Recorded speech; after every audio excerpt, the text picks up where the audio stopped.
ರೇಣುಕಾಸ್ವಾಮಿಯ ಕೊಲೆಯ ಭಯಾನಕ ಕ್ರೌರ್ಯ ಈಗ ಬಯಲಾಗಿದೆ. ಒಂದೊಂದಾಗಿ ಸಾಕ್ಷ್ಯಗಳು ಸಿಗ್ತಾ ಇದ್ದಾವೆ. ಕೊಲೆಗೆ ಸಂಬಂಧಪಟ್ಟಂತೆ ಮಾಹಿತಿಗಳು ಲಭ್ಯ ಆಗ್ತಾ ಇದ್ದಾವೆ.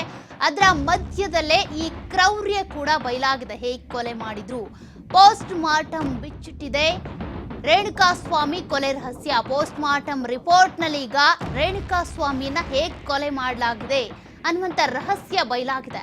ಕಬ್ಬಿಣದ ರಾಡು, ದೊಣ್ಣೆಯಿಂದ ರೇಣುಕಾಸ್ವಾಮಿಗೆ ಬಲವಾದ ಪೆಟ್ಟನ್ನ ಕೊಡಲಾಗಿದೆಯಂತೆ.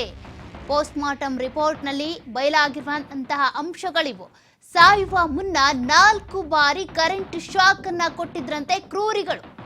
ಒಂದೆರಡು ರೀತಿಯಲ್ಲಿ ಹಿಂಸೆ ಕೊಟ್ಟಿಲ್ಲ, ಟಾರ್ಚರ್ ಮಾಡಿ ಕೊಲೆಯನ್ನ ಮಾಡಿಲ್ಲ, ಬೇರೆ ಬೇರೆ ರೀತಿಯಲ್ಲಿ ಟಾರ್ಚರ್ ಮಾಡಿದ್ದಾರೆ. ಸಾಯುವ ಮುನ್ನ ಕರೆಂಟ್ ಶಾಕ್, 4 ಬಾರಿ ಕರೆಂಟ್ ಶಾಕ್ ಕೊಡುವ ಮೂಲಕ ಕೂಡ ಸಾಯಿಸಿದ್ದಾರೆ.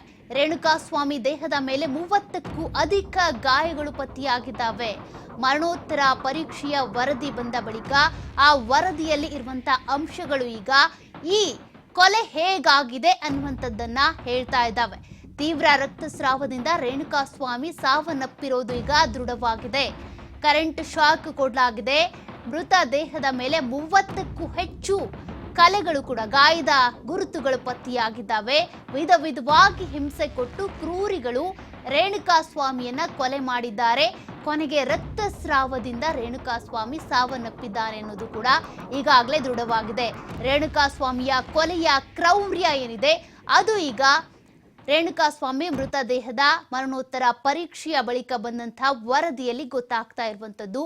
ಸಾಯುವ ಮುನ್ನ 4 ಬಾರಿ ಕರೆಂಟ್ ಶಾಕ್ ಕೊಟ್ಟಿದ್ದಾರಂತೆ. ಕರೆಂಟ್ ಶಾಕ್ ಕೊಟ್ಟಂತಹ ಆ ಎಲೆಕ್ಟ್ರಾನಿಕ್ ಡಿವೈಸ್ ಏನಿದೆ ಅದನ್ನ ಕೂಡ ಪತ್ತೆ ಮಾಡೋದಕ್ಕೆ ಈಗಾಗಲೇ ಪೊಲೀಸರು ಕೂಡ ಶೋಧ ಕಾರ್ಯವನ್ನ ನಡೆಸ್ತಾ ಇದ್ದಾರೆ. ಈಗ ಈ ಪೋಸ್ಟ್ ಮಾರ್ಟಮ್ ರಿಪೋರ್ಟ್ ನಲ್ಲಿ ಕಬ್ಬಿಣದ ರಾಡ್ ಇರಬಹುದು, ದೊಣ್ಣೆಯಿಂದ ರೇಣುಕಾಸ್ವಾಮಿಗೆ ಬಲವಾಗಿ ಪೆಟ್ಟು ಕೊಡಲಾಗಿದೆ. ಅದೇನು ಕುಡ್ಕೊಂಡಿದ್ರೋ ಅಥವಾ ಯಾವ ಗುಂಗಲ್ಲಿ ಹೊಡೆದ್ರೋ ಗೊತ್ತಿಲ್ಲ, ಕೊಟ್ಟಂತಹ ಪೆಟ್ಟುಗಳಿದ್ದಾವಲ್ಲ, 30ಕ್ಕೂ ಅಧಿಕ ಗಾಯಗಳಾಗಿದ್ದಾವಲ್ಲ, ಅವು ಬಹಳ ಬಲವಾಗಿ ಕೊಟ್ಟಿರುವಂತಹ ಪೆಟ್ಟುಗಳು.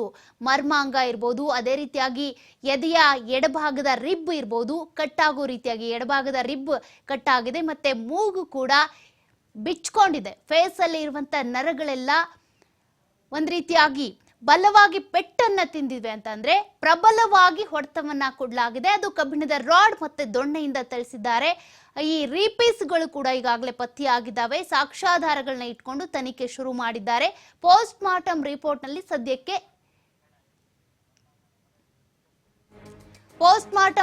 ನಲ್ಲಿ ಸದ್ಯಕ್ಕೆ ಇಷ್ಟು ಮಾಹಿತಿಗಳು ಸಿಕ್ಕಿರುವಂತದ್ದು.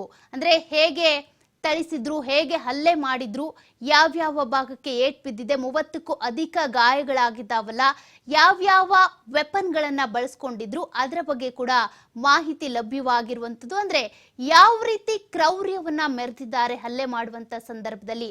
ಸಾಯುವ ಮುನ್ನ 4 ಬಾರಿ ಕರೆಂಟ್ ಶಾಕ್ ಅನ್ನ ಕೊಟ್ಟಿದ್ದಾರಂತೆ. ಆ ಕರೆಂಟ್ ಶಾಕ್ ಕೊಟ್ಟಂತಹ ಡಿವೈಸ್ ಪತ್ತೆಗೋಸ್ಕರ ಈಗಾಗಲೇ ಸಮಯಾವಕಾಶವನ್ನ ಕೇಳಲಾಗಿದೆ. ಹಾಗಾಗಿನೇ ನಿನ್ನೆ ಕಸ್ಟಡಿಗೆ ಕೊಡಿ ಅಂತೇಳಿ ಎಸ್ಪಿಪಿ ವಕೀಲರಾಗಿರುವಂತಹ ಪ್ರಸನ್ನ ಕುಮಾರ್ ಅವರು ಈ ಅಂಶವನ್ನ ಮೆನ್ಷನ್ ಮಾಡಿದ್ರು ಕೂಡ ನಿನ್ನೆ.